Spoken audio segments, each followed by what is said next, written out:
Subscribe to our YouTube channel and press the bell icon to get the latest updates. It is the 86th birthday of the Dalai Lama, or the 14th Dalai Lama, or the reigning Dalai Lama right now, Tenzin Gyatso. And the Prime Minister of India, Narendra Modi, wished him.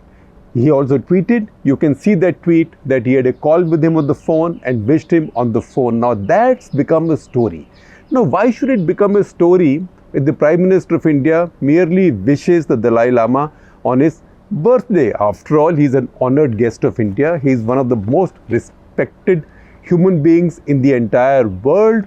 He's a spiritual authority, moral authority. He won the Nobel Prize for Peace. Why should there be a big deal? I will explain this to you with a little story. The first time I met the Dalai Lama was in 1983. It was in the summer of 1983. I was between jobs. I was then leaving the Indian Express, for which I used to cover the Northeast between 1981 and 83, and joining India Today. So I was in transit and I was assigned by India Today to go to Tawang to cover the Dalai Lama's visit. Now we know that every visit by the Dalai Lama to Tawang becomes a controversial one.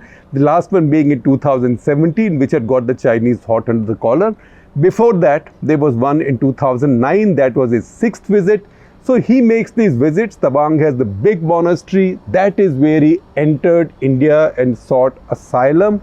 So that is a big point of irritation for the Chinese when he goes to Tawang. So he was in Arunachal, he was in Tawang, and I was to go and meet him and interview him and do a little story about him. So I found him not in Tawang, but I found him in a monastery village where a lot of Tibetan refugees live, called Tenzing Gaon, just off the road to Bomdila. So I went to see him at Tenzing Gaon and we had a short interview. When I said, you are coming here, the Chinese are very upset. Why are they so upset? So he said, Chinese get upset at every step of mine. And then he went on to say, Chinese get upset over everything I say. So that tells you, if the Chinese are so sensitive about the Dalai Lama, that even in 1983, he said that they get upset about every step I take and they get upset about everything I say. So now you can see why Prime Minister Narendra Modi wishing him today is news. Because for the several years so far, he had not done so in public. In fact, he has not even met him in public. 2014, it seems there was a meeting that wasn't disclosed, but again, not in public. Second time, he was invited to Rashtrapati Bhavan, but Prime Minister of India now for almost 7 years has not met the Dalai Lama, not had a public conversation with him, so as not to irritate the Chinese, because he was trying his best, Prime Minister Narendra Modi, to mend relations with China, and that's how all these summits, etc., took place. In fact, in 2019, Xi Jinping was coming to India, and that was the 60th anniversary of the Dalai Lama's, His Holiness, as he's called, His Holiness, his arrival into India as a refugee. Even that celebration was kept subdued and in fact hardly held at all in public, because again government of India did not want to irritate the Chinese, because the idea was to give Chinese space and give both sides room for maneuver. Now that space is gone, because what have the Chinese done? They've come into eastern Ladakh and they've taken that space for reconciliation or conciliation away. And that's why this is a message Narendra Modi wishing the Dalai Lama on his birthday. He might have done so last several years also, but in this case, making it public. Now, the Dalai Lama, why is he such a political being? And why does every step of his, every word that he speaks become an irritant for the Chinese? Because the Chinese in 1950-51, when Mao was expanding his country, the Chinese have this belief, I keep telling you this, that just as there might be a fantasy about a greater India, similarly, Akhand Bharat, there is also an Akhand China fantasy, which is that a China of some this dynasty or that dynasty, those were our real borders, and we must realize those real borders. That's why they covet Arunachal Pradesh also, which they call South Tibet. As and when it suits them, they call it South Tibet. As and when they want to, they go quiet about this. Lately, they've been calling it South Tibet. So it was as part of that irredentism that Mao Zedong sent his forces into Tibet and took over, forced Tibet's a huge territory. Tibet is 1.2 million square kilometers. So Tibet is like 1/3 of all of India's territory. And when I say all of India's territory, I am looking at the map of India, the official map of India, India's territory as defined by the Constitution, which includes Aksai Chin and Pak-occupied Kashmir. So Tibet is 1/3 of India's land area.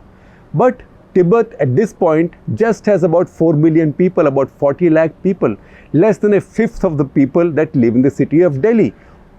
In 1950-51, it just had about 12 lakh people. So it was sparsely populated. It did not really have an army. It had very few people here and there, no urban centers. So the Chinese came in and they made the Tibetan government then sign a very unequal 17-point treaty. Now, not everybody in Tibet was happy with it.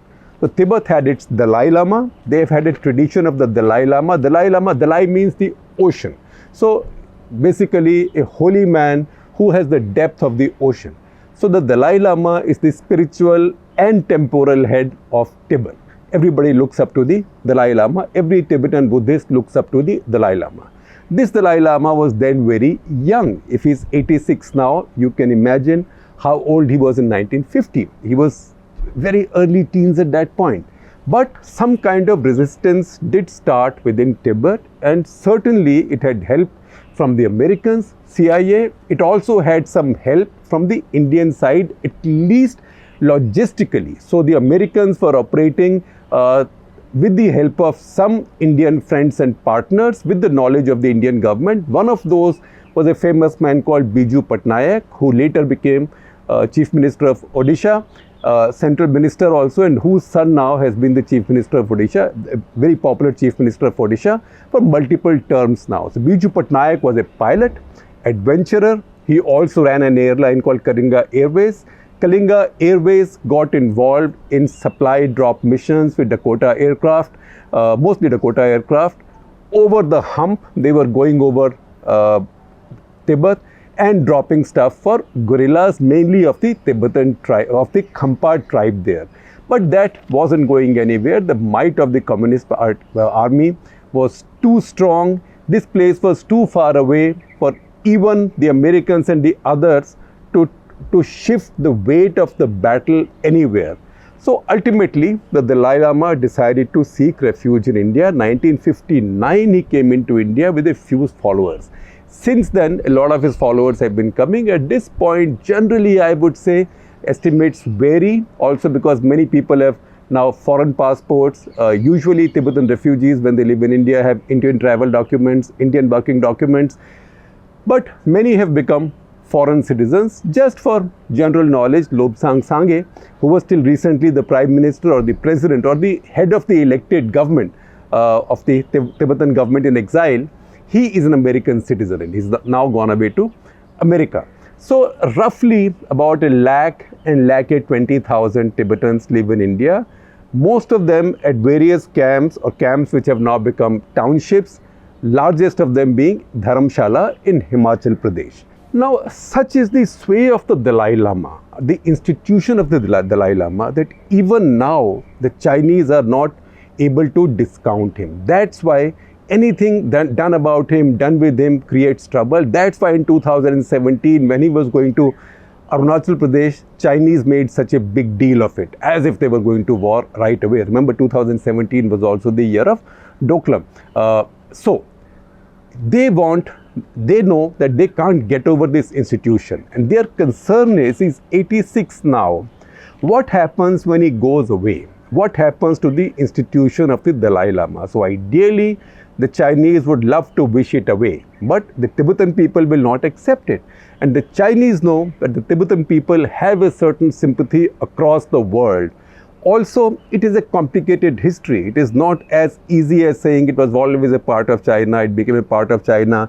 There is also a commitment of autonomy. This is Tibetan Autonomous Region, TAR as the Chinese call it. And the Dalai Lama also says, I don't want independence. I am not a secessionist. I just want such level of autonomy that our culture, religion, etc. are protected. Chinese, on the other hand, say we only came in to protect the Tibetan people from these feudal, theocratic overlords. In fact, that is the language the Chinese also used just this year in May, a couple of months back, when they issued their third white paper under Xi Jinping on Tibet. In that white paper, they said it was important for the Chinese Communist Party, it is important for it to keep running Tibet, again to protect the people of Tibet from this feudal, theocratic elite and tyranny. Now, what happens when the Dalai Lama goes? Now, Dalai Lama is a monk, he doesn't have any children. So, in the Tibetan tradition, another Dalai Lama, a successor is discovered. That successor can be reincarnate, can be a living reincarnate. Now, who recognizes the successor? The successor has to be recognized by a bunch of Tibetan Buddhist holy men, and they do it by looking at signs and visions and signals. When the last Dalai Lama died, that is the 13th Dalai Lama, they say, and the legend goes, that they laid his body in the monastery facing south. But after a few days of lying like that, his head tilted to the east, which means his head was indicating that the reincarnate or the successor might be somewhere in the east. Then they say in the monastery where he was lying, they found that to the northeast of that monastery, even specifically northeast, a strange fungus grew, which was unusual, which would not grow there. So they thought that that was again a sign pointing in that direction. So they headed in that direction. As they headed in that direction, they also went to Lake Lamo Latso. So, as you know, is lake in Tibetan language, that's why Pangong Tso. So they went to Lake Lamo Latso, also checked out some visions there as they saw. If you believe in reincarnation, you have to believe in all this. But enough people believe in all this to believe in the Dalai Lama, the institution, and seriously enough for the Chinese to take it seriously. Anyway, so then they found more signs in the lake, and those signs directed them to Tibet's Dokham district. It was in Dokham district that they found 2-year-old Lamo Dhondo, and it was indicated to them that this might be the reincarnated. Then what happened? These monks who had come in search for the reincarnate, they came dressed like common people, not like monks, but they say the 2-year-old recognized them as monks. He saw one of them wearing a rosary, manko ki mala jisko bolte, a rosary, and identified it at the 13th Dalai Lama. So obviously this was a young kid who was precocious, who knew what he was talking about, and he was probably the reincarnate of the Dalai Lama. He also recognized the 13th Dalai Lama's drum and also walking stick. Now, he was then anointed the reincarnate, and then he was brought up since the age of 4. His Holiness, the 14th Dalai Lama, has been the reigning Dalai Lama of the Buddhists, but he is 86. What happens after him? Now, we get into tricky areas there, because the Chinese, they would have loved to say, no, Dalai Lama, finished, it's over. This is an institution of the 15th century or 16th century. Doesn't matter in the 21st century China. But they are not saying that. The Chinese, on the other hand, have been making laws after laws and amending laws after laws to give themselves, their government, the right to decide who is the reincarnate. So look at this paradox yet again, that while rationalists might question the idea of a spiritual leader, of reincarnation, of science, visions, the world's most powerful communist country with a 100-year-old all-powerful communist party that believes in communism, it says, has taken over the powers, has given itself the powers to decide who is a reincarnate, and not just for Dalai Lama. They've now given themselves the powers, I think in 2007, to decide any reincarnation, to certify any reincarnation in Tibet. So no one else can decide. And what happens when someone else decides? So the second most powerful institution in Tibetan Buddhism, the Mahayana Buddhism's Tibetan branch, is the Panchen Lama. Panchen is sort of drawn, just as the meaning of Dalai is the ocean. Panchan means it's somehow drawn from Pandit or Pandita, a scholar. These lamas are actually descendants of the big Telugu tradition of Tibetan Buddhism. What is Telugu tradition? The Telugu tradition is that bodhisattvas, the bodhisattvas in Buddhist tradition are those wise people who can take nirvana anytime they wish, but continue suffering out of compassion for other human beings. So, divine beings. So, bodhisattvas then have the ability to have reincarnations. So, just as the Dalai Lama is a reincarnate of bodhisattva called Avalokiteshvara, who is the bodhisattva of compassion. And so that tradition continues, Dalai Lama to Dalai Lama. The Panchan Lama is a descendant of bodhisattva called Amitabha. Amitabha was a great scholar. So Panchan Lama's institution, the 10th Panchan Lama, was the last one who was recognized. There is a jhagda about the 11th one, and I will explain that jhagda to you. Now, usually, the successor to a Panchan Lama is also identified or certified by the reigning Dalai Lama of the day. Now, what the Chinese did, because they did not want this mess, they were already dealing with the Dalai Lama. One young boy who was identified as the new Panchan Lama, as the 11th Panchan Lama, he was picked and taken away. So the Chinese picked him up and took him away at the age of 6. Nobody has heard of him since then. So he disappeared. Then the Chinese said, we'll discover our Panchan Lama. So they anointed the son of one of their own security officials as the Panchan Lama, who the Buddhists don't recognize. So already this issue of Panchan Lama is caught in a mess where even globally nobody accepts that Panchan Lama. In between this, there is also the story of Karmapa, which keeps popping up in the Indian media. Now, the Karmapa was the head of the Kagyu sect, again out of Tibet, from another monastery. 21 years ago, the current Karmapa, who's also a Lama, eminent Lama, and Karmapas wear black hats or black caps. He came into India as a refugee, but Indian government and Indian intelligence agencies over time began thinking that he's some kind of a spy or a double spy. He's no longer in India now. His place of residence in India in exile is the beautiful Rumtek monastery in Gangtok.